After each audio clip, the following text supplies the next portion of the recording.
নমস্কার, বর্ণাঢ্য রান্নাঘর অ্যান্ড শর্টসে সবাইকে স্বাগত। আজকের রেসিপি আলু বেগুন দিয়ে বাটা মাছের ঝোল। ফার্স্টে মাছগুলোকে কেটে ভালো করে ধুয়ে নিলাম। এবার লবণ হলুদ দিয়ে আর একটু তেল দিয়ে ভালো করে মেখে 10 মিনিট রেখে দিলাম। এবার দেখে নেই রান্না করতে কি কি লাগবে। লাগবে আলু বেগুন টমেটো। এবার ওভেনে কড়াইটা বসিয়ে দিলাম। তেলটা গরম হলে লবণ হলুদ মাখানো মাছগুলো ছেড়ে দিলাম। মাছগুলো এপিট ওপিট করে ভালো করে ভেজে নিলাম। মাছটা ভাজা হতে হতে সর্ষের একটা পেস্ট তৈরি করে নিলাম। এবার সব মাছগুলো ভাজা হয়ে গেলে সেই তেলে কালো জিরে ফোড়ন দিয়ে দিলাম। এবার আলু আর বেগুন কড়াইয়ে ছেড়ে দিলাম।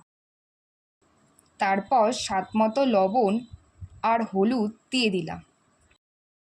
এবার ওইগুলো ভালো করে নেড়ে নিলাম। একটু ভাজা ভাজা হয়ে গেলে তাতে টমেটো দিয়ে দিলাম। এবার ওইগুলো ভালো করে নেড়ে নিলাম। তারপর জিরে গুঁড়ো আর লঙ্কা গুঁড়ো দিয়ে দিলাম।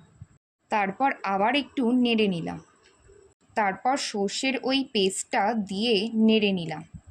সর্ষের থেকে তেল ছাড়তে শুরু করলে পরিমাণ মতো জল দিয়ে দিলাম।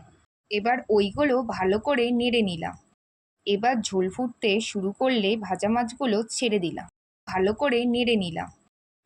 ঝোলে মাছগুলো ফুটে উঠলে নামিয়ে নিলাম। রেডি হয়ে গেল আজকের রেসিপি আলু বেগুন দিয়ে বাটা মাছের ঝোল।